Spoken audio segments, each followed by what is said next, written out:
Hello everyone, we are here with our Week 18 CFL preview, and I'm very sad that the season is winding down, but that's just how it is, you know how it goes.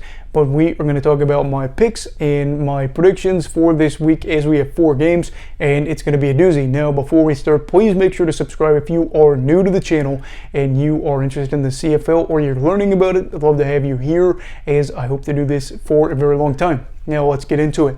The first game of the week is tomorrow night at 7:30 p.m. Eastern Standard Time as the Saskatchewan Roughriders take on the Hamilton Tiger Cats in what could be the game of the week. Why could this be the game of the week?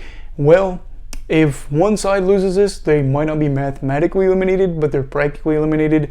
And if the other side loses, their road to the playoffs would be much more difficult.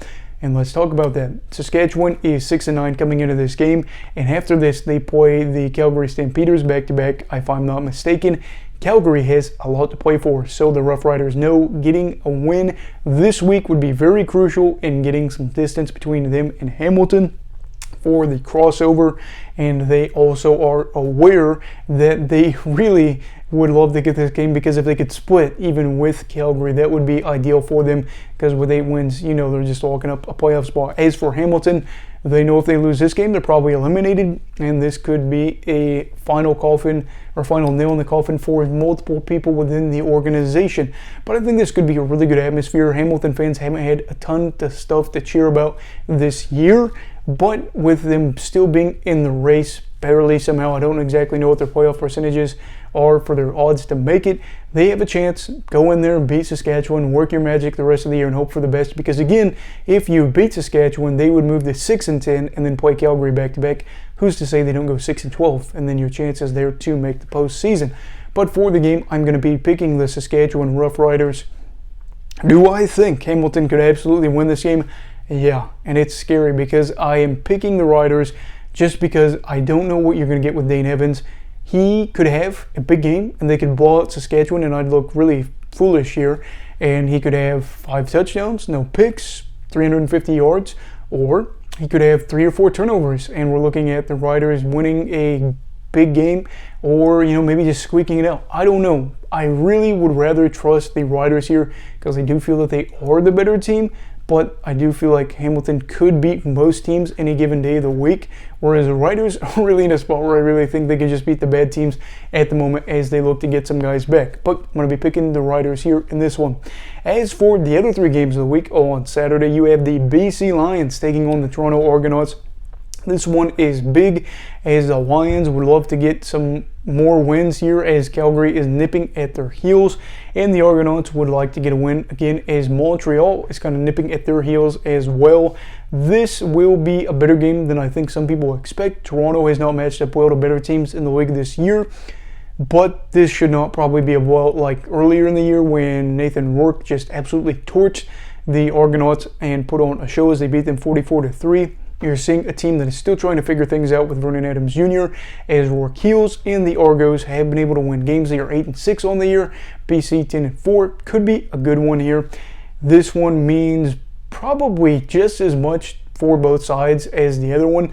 I would say with Calgary being right there, it would mean a little bit more for BC. But for Toronto, that they would like to get a step closer to getting double-digit wins on the year, but of course locking up the 1 seed in the East. For this game, I'm going to be picking the BC Lions. While I do think this one should be closer, at the end of the day, we saw how Toronto's offense really struggled last year against Calgary, and yeah, part of that was because of the fact that Calgary had a few turnovers that really helped them out. But in general, I would say I trust the Lions offense more than I trust the Argos offense. Could the Lions give up some yards against this team? Yes, but if they have been able to do what they've done at other points in the year, they'll give up yards to give up field goals, if you know what I mean. So I'm going to be picking BC there. As for the 7 o'clock game, you have the Edmonton Elks taking on the Winnipeg Blue Bombers. This one is odd because you could say maybe Edmonton's going to be a sleeper team here, as they did play the Blue Bombers a little bit tight earlier a few weeks ago. But I got to pick Winnipeg here. I'm not going to waste your time with a bunch of hoopla. I'm just going to say that Winnipeg is the much better team. They are trying to lock up the 1 spot in the West. They are 13-2 on the year. They're very good, whereas the Elks have been much better at points this season than last season. but the talent gap is there. Winnipeg still has stuff to play for. Had they rested starters and not had much to play for, yeah, I'd probably be picking Edmonton, but at the end of the day, it's in Winnipeg. They've got stuff to play for. They're trying to, continue to build this legacy up of how great they are. Not much to it, as they are probably big favorites in this one. As for the final game of the week, it is not on Saturday. It's actually on Monday. Of course, what am I thinking? The Thanksgiving game, as you have the Red Blacks taking on the Alouettes at 1 o'clock. I have to work. I am big sad because I will be missing this game. Of course, I get out of work at 1, but I have to flip my schedule around a little bit to get out at 2. So even still, I wouldn't be able to catch this game, at least probably most of the first half.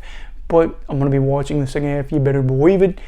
The Red Blacks are without Paul LaPolice as Lapo was fired. And they might have something to prove here. They're really out of the playoff talk. I don't know if they're officially eliminated, but we all know they're not going to make it unless they went on just won all their games and then some other things went against some other teams. But I'm pretty sure tiebreakers are practically locked up. But yeah, Ottawa looking to play spoiler here, as they did beat Montreal late in the year last season. Might have been their final game of the year to go 3-11. That was really cool because I think they went for the win instead of going for a tie. I can't remember exactly, but it'd be cool to see them play spoiler to Montreal again late in the year. As for the Owls, they are, like I said, against Calgary, nipping at the heels of the Argonauts, and they would really love to be able to pick up a game and keep the pace, or to close the gap if BC wins. They are 7-7. They're starting to feel themselves a little bit with Danny Machocha here. I don't exactly know if Machocha is the guy that suddenly turned this team around, but I do think the Owls are that team. Like I said, early in the year, I made my predictions, and I had the Owls going 11-7. I had them start through their first 11 games going 4-7, then have them win 7 in a row. I don't think they'll go 11-7, but they were a team that I picked to go to the Grey Cup just off those projections. Things changed, of course, but I still do view them as a team that could probably make the Grey Cup if they can string together some wins, which is kind of a concern with them. Right here is a great opportunity. Get a win, get 8 wins, get a little bit closer to 500, and of course, keep up the heat for the Argonauts. For this game, I am going to be picking Montreal. Could Ottawa win this? Yeah, Jalen Acklin could absolutely torch this team, and there's other pieces of this side that looks good, but at the same time, I'm looking at what you're going to throw out there. Montreal's defensive line can really put pressure on opposing quarterbacks when things are going for them. So with Caleb Evans, if he gets out of the pocket, maybe he's going to have success running, but if they contain him, I can see that being problematic. Arbuckle, if he settles for the short throws and they keep things in front of them for Montreal, no big deal, as they're getting William Stanback back, or actually his back, and he could really gash Ottawa. We'll have to see. Those are my picks, though, for this week. Saskatchewan, BC, Winnipeg, and Montreal. Let me know who your guys' picks are down below in the comments. Also, please make sure to like this video if you enjoyed it. Subscribe if you're new. Everybody stay safe. Have a great night.